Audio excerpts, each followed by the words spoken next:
Hola martes.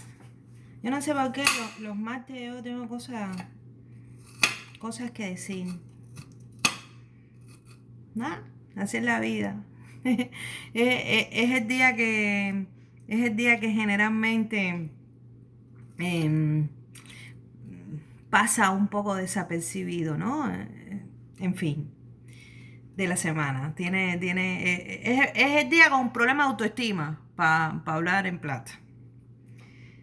Bueno, me imagino que habrá gente que podrá tener más chance de poder estar revisando las redes sociales y todo esto ahora que está el asunto del coronavirus. Que además, cuando la gente me pregunta, oye, ¿y qué has sabido del coronavirus? Bueno, nos preguntamos esas cosas, ¿cómo está la cosa? Yo, yo no sé más que lo que no sé, ¿no? Porque en realidad no sé. En realidad me entero de cosas y creo que estoy más informada por la cantidad de chistes que hay alrededor de esto. Me entero más por los chistes y por los memes y eso que por lo que realmente he podido alcanzar a leer. Y he leído tanta cosa que no sé cuál es cierta, ¿no? Y como vivimos en el mundo donde la información se convierte en una especie de carretera con demasiadas salidas, una especie de... Yo me gusta pensar que las redes sociales y este mundo de la sobreinformación, que algunos han llamado el mundo de la irritabilidad estética también, en donde hay una cantidad enorme de imágenes por todas partes y que terminas por no definir tu gusto y terminas por distorsionarte incluso en tu sentido del gusto y en tu sentido de lo que realmente necesitas y de lo que realmente te conforma en tu paz y tu tranquilidad. Me gusta pensar, insisto, en que es una especie, la información en las redes sociales es una especie de, o en los medios de comunicación, de Tom Pie, en donde hay una especie de ansiedad por saber por dónde tengo yo que bajarme, por la salida tal o por la salida más cual, ¿no? Pero hay que hacer un recorrido muy largo para poder encontrar alguna salida, que a lo mejor no es, o que a lo mejor te tardas demasiado por ahí. Entonces hay una cantidad de posibilidades que terminan por desinformarte. Entonces yo no sé absolutamente nada del coronavirus. Lo que sí sé, lo que sí sé es que el, el asunto del pánico que puede producir un virus no precisamente en la gente común y corriente nos vuelve empático con esa situación. Y eso es un punto muy interesante a discutir. Eh, Cuando uno va al supermercado a surtirte de cosas que de alguna forma pueden prevenir ciertas circunstancias de cuarentena, ¿no? Por pensarlo, ya que uno está previendo que el pánico se empieza a generalizar, no solamente es una situación vinculada a que los muchachos ya no pueden durante una cierta cantidad de tiempo por prevención ir a la escuela, que se han suspendido los conciertos, que se han suspendido eventos públicos, deportivos y demás, sino de que además ya hay como cuarteles, ¿no? Donde la gente tiene que pasar por ciertos procesos para poder, no sé, volverse a integrar a la sociedad y donde incluso hay trabajos donde la gente solamente puede ir unas horas o solamente, o sea, los horarios se modificaron y entonces uno dice, bueno, déjame ir a surtirte de algunas cosas que hacen que te permitan pensar en la posibilidad de la sobrevivencia o de no tener que salir porque eso tienes ahí comida, ¿no? Que es de hecho lo más importante a tomar en cuenta, ¿no? La comida, ¿no?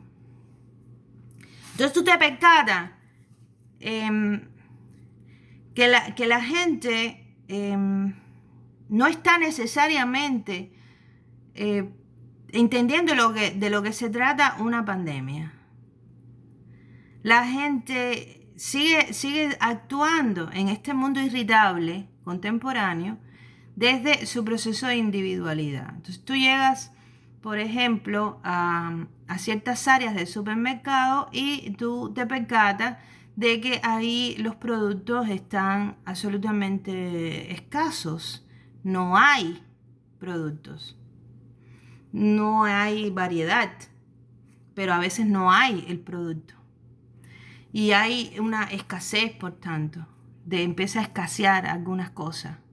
Y es porque la gente se lleva toneladas de cosas, porque la gente arriesga su propio bolsillo por esa situación. Y alguien pudiera criticar lo que yo estoy diciendo, pero se relaciona con el modo en el cual la gente funciona diariamente, en su propia existencia.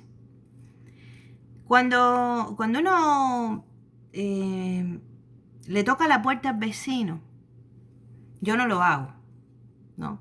O sea, porque le vaya a dar algún pedacito de cake o a darle unas croquetas, porque me quedan muy buenas las croquetas, y darle unas croquetas al vecino para que pruebe y saboree mis croquetas. Rara vez pido algo porque mi mamá me enseñó a que hay que acostumbrarse a lo que uno tiene, pero bueno.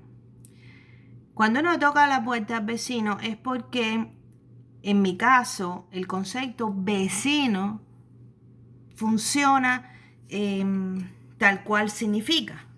Es tu ser humano más cercano a tu mundo, a tu hábitat, ¿no? Y por tanto tiene que ser la persona que dentro de tu entorno, del mundo en donde tú estás, resulta empático a tu propia realidad, te conoce de cierta forma y hay cierto se supone que es solidaridad. A mí, por ejemplo, no sé, en general me gusta que funcione mucho el sentido de vecindad, ¿no? Tú te avecindas en algún lado y creas vecindad. Entonces, sabes o debes de saber que el vecino tiene ciertos hábitos que te ayudan a entender que cuando esos hábitos cambian puede ser que te preocupes. Oye, yo tengo como 2 o 3 días que no veo al vecino que acostumbra a hacer tal cosa. El sentido del conocer además que hay una necesidad a veces que puede uno tener y que el vecino puede ayudarte en eso, como tú también dispuesto a ayudar a ese vecino. Ese es el sentido de la vecindad, que además es uno de los sentidos que más se ha modificado en el mundo contemporáneo. El concepto de vecino es un concepto que incluso se ha extendido a los países. El país vecino, por ejemplo, ¿no? Mi vecino, el de enfrente, mi vecino de al lado, mi vecino de atrás, mi vecino de abajo, mi vecino de arriba. O sea, tenemos manera de adjetivar el sustantivo vecino, pero no de entender su verdadero significado en cuanto a lo que es, no solamente en lo que se me acerca, sino en lo que me humaniza. A mí me ha pasado con cierta frecuencia que yo ahorita en la circunstancia, tengo una circunstancia en la que yo no tengo automóvil y tengo tengo un carrito que voy a los mandados, así como hacen los señores mayores. Estoy echando cebolla. Los señores mayores, ¿no? Cuando van al supermercado. Cuando estábamos en Cuba, la gente iba al agro con esto y además se veía muy nice porque te lo mandaban de afuera, ¿no? Tu carrito con dos rueditas y te ibas al agromercado, en mi caso que soy de la Víbora, pues yo me iba a Mónaco, ¿no? Tenía, no uno de dos rueditas, pero tenía como una canasta que me daba tremendo swing y me iba con mi canasta y qué sé yo, porque es que tenía una java de saco que no le daba ningún swing. Y tenía la java de plástico, ¿te acuerdas del plástico ese duro que te lo hacían de los sacos de azúcar? Que no te daba ningún swing. Pero el carrito, pero aquí en Miami, el carrito con las 2 rueditas no te da swing. Te hace ver ridícula. Eso fue lo que a mí me dijeron.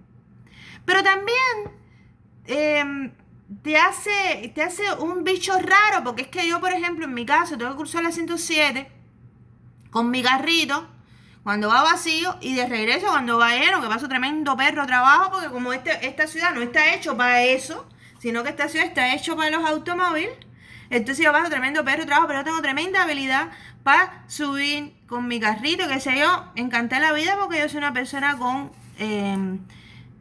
mis complejos funcionan de otra manera, ¿de acuerdo? Pero no tengo esos no los tengo yo.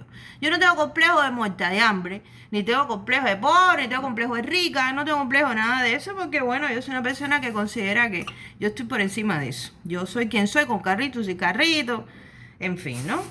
Aunque sea un discurso bastante gastado. Pero a donde voy es que a mí me ha pasado tanto de ida con el carrito vacío como de regreso con el carrito lleno, que han pasado vecinos.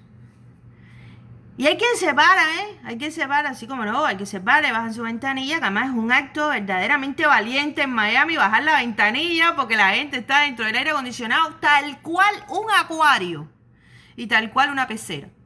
¿Por qué? Porque es que el mundo de allá afuera es un mundo totalmente, más allá de lo caliente que puede ser el clima en la Florida y específicamente en Miami, realmente me aísla del otro. No. Vaya, bajar la ventanilla es un acto de realmente una hazaña en Miami y que tiene uno que además agradecer por bajar la ventanilla para saludarte, supuestamente. Pero a veces hay preguntas como esta. Vecina, ¿a dónde va? Yo quisiera saber si alguien me ve con un carrito, con 2 rueditas, de ida, vacío, por cierto, de ida, ¿no? O sea, hacia el supermercado. Es posible que yo pueda pasar por algún lugar antes. Es verdad, puedo pasar por antes, a lo mejor voy por un pastelito de guayaba. O a lo mejor voy por 150 pastelitos de guayaba y necesito llevarme el carrito. Pero es obvio que yo voy al supermercado, por lo menos. ¿Verdad? Lo que es más obvio es que si tú estás en tu carro y tú vas por ese lado, lo lógico sería, ¿y a qué supermercado usted va? Esa sería una pregunta mejor. Y entonces yo diría, no, voy aquí enfrente, porque obviamente yo no puedo ir más lejos. ¿Por qué? Porque pesa, ¿no? De regreso pesa. Y entonces esa pregunta no existe. Dice, ay, vecina, que le vaya bien. Ay, tenía días que no te veía. ¿Qué tal? Ay, adiós, qué sé yo. Gracioso, ¿no? Lo cual te habla del sentido de individualidad. Y aparte, de regreso me ha pasado también. Yo cargada. De verdad, cargada. Incluso a veces los huevos los llevo aquí, el carro aquí los huevos aquí. Yo tengo tremenda habilidad para eso, porque lo he desarrollado. ¿Sí? Pero además yo viví en México, ¿sabes? En México la gente camina. En México hay transporte público. Entonces, yo vengo con esto y me ha pasado lo mismo. Y me han bajado la ventanilla, quien la baja, insisto, que es una hazaña que bajen la ventanilla. Ay, vecina, ¿y de dónde viene? Ya no te preguntes a dónde tú vas, porque imagínate tú, si yo a esa hora voy en medio del condominio, te digo que voy a jugar basquetbol, entonces no tiene sentido. Pero sí, para ellos tiene sentido preguntarte, ¿de dónde usted viene? ¿De dónde tú vienes, niña? Pero niña, ¿tú caminaste? Es bastante gracioso. Pongo esta anécdota como una anécdota cotidiana. Más allá de que incluso pueden muchas de esas personas tocarte la puerta y pedirte comino. Y pedirte ajo y tú se lo das porque tú lo tienes. No hay problema. Más allá de eso, este no querer compartir, este no querer ayudar al otro en las cosas que nos tocan hacer, nos habla de la pérdida de muchos valores. Y por eso vamos y compramos 3, 4, 5 sacos de arroz y no nos interesa que el que vaya atrás de nosotros lo haya dejado yo sin arroz, porque a lo mejor no van a surtir arroz, por lo menos en ese periodo en que esa persona necesita el arroz. O sea, yo no pienso que el otro necesita arroz, yo pienso que yo tengo que salvarme de la situación del virus, de esta pandemia que seguramente va a matar a los demás y no a mí. ¿Me entiendes? Si es que va a matar a alguien en general, que se supone que sí lo ha hecho, pero bueno, no me va a tocar a mí. Le van a tocar a otros. Y hemos incluso creído que las pandemias corresponden al tercer mundo y nos hemos equivocado porque esta pandemia empezó en el primero. Esto es una pandemia que está acabando precisamente en el primer mundo. Y entonces nosotros entramos en pánico porque entonces el sistema de pensamiento sobre el asunto de la verdad de la salud pública no tiene verdad. Nos hemos equivocado, no tiene verdad. Las enfermedades están con relación a muchísimos otros factores ya en el mundo contemporáneo. Los demás tienen que ver con la insalubridad, con ciertas situaciones del medio ambiente en el cuales podemos estar insertos todos, de hecho. Incluso en nuestra propia casa, de hecho. Y la situación del manejo, el manejo correcto de mi relación con el otro, que el otro no tiene que ser mi amigo. De hecho, el sábado, y lo quiero compartir no por medallas, que nada más no necesito ninguna. Yo no tengo medallas, pero tengo otras cosas. No me gustan las medallas. Son feas. El sábado que fuimos a un bautizo, aquí los bautizos, le preguntaba yo a mi marido, los bautizos aquí son colectivos, hay varios niños que van a la vez. En México a veces sí, tú puedes escoger uno colectivo, pero generalmente lo haces de forma individual, alquilas la iglesia en el horario que taca. No, hay otra manera, otro sistema, no es que sea malo ni que sea bueno, sencillamente me llamó la atención que generalmente son así. Y me fijé que habían llegado unas personas que inmediatamente identifiqué como mexicanos y que inmediatamente identifiqué como gente humilde, ¿no? Gente que estaba llevando a su hijo a bautizar con sus padrinos, que deben de ser gente con la que vive, gente que se ayudan entre ellos, que posiblemente sean del mismo pueblo y que tienen toda la pinta de ser campesinos y de ser indígenas y que es gente muy sencilla y es posible que incluso analfabetos, pero que por tradición tienen que bautizar a su hijo, ¿no? El niño se ve que estaba un poquito grande y que seguramente pasaron mucho tiempo para poder reunir el dinero necesario para poder pagar incluso hasta el traje, la vela y el sudario que le pusieron al niño, ¿no? Y yo vi que no tenían quien le sacara fotos, tenían su teléfono, sí, como ahora lo tiene todo el mundo, pero le pedí a mi esposo que si podía sacarle unas fotos, que yo iba a hablar con estas personas para enviarles las fotos y que tuvieran un recuerdo. Y yo fui a hablar, las personas estaban un poco recelosas porque obviamente gente que seguramente no ha sido bien tratada por muchas de la gente, si yo incluso he sido maltratada en esta ciudad y a veces he sido maltratada por cosas muy simples como mi doble nacionalidad y a veces he sido maltratada por cosas tan simples como esta deshumanización que nos caracteriza por este no sentido del sentido de la vecindad, como ya he explicado, con mi sentido de la empatía con el otro ser humano. Y tuve que incluso tuve que decir que yo era mexicana también, porque lo soy, pues no soy por naturalización, disculpen, pero lo soy, ¿no? Y viví tantos años allá y dije, entonces ya hubo como una tranquilidad. Mire, yo viví acá, ustedes de dónde son, de tal lugar, qué sé yo. Le dije, para que usted confíe, le doy mi teléfono, no me dé el suyo. Le doy mi teléfono, usted si le interesa, me manda un mensaje y yo le hago llegar la foto en cuanto mi esposo las edite y las tenga para usted. Es un obsequio, no me tiene que dar absolutamente nada. Después, son cosas que la gente no comprende mucho. Pero tenemos un deber, ya que vivimos aquí, en este planeta, en donde hemos inventado nuestro concepto de humanidad, donde hemos participado de cosas, de leyes y de valores morales y éticos, en la que nos hemos esforzado en escribir libros, nos hemos esforzado durante siglos de poder entender al ser humano, nos estamos tratando de contestar todavía las cosas a nivel filosófico, qué hacemos aquí, qué hacemos con el otro, qué cosa es el sentido de colectivo, qué es lo individual, qué es la singularidad, qué nos particulariza, qué nos hace más, qué nos hace menos con relación a nuestro sentido de vivir en sociedad, o sea, todo eso que seguimos contestando y que hemos ido a la universidad a estudiarlo, ¿verdad? Porque hemos estudiado sociología, porque hemos estudiado antropología, porque hemos estudiado filosofía, porque hemos inventado el mundo de las humanidades para podernos entender en este planeta y podernos entender en este mundo. ¿Qué podemos hacer al respecto de eso, no? No es caridad, no confundamos eso. No es caridad, es practicar de forma esencial el qué podemos hacer por el otro sin que por ello medie ningún centavo.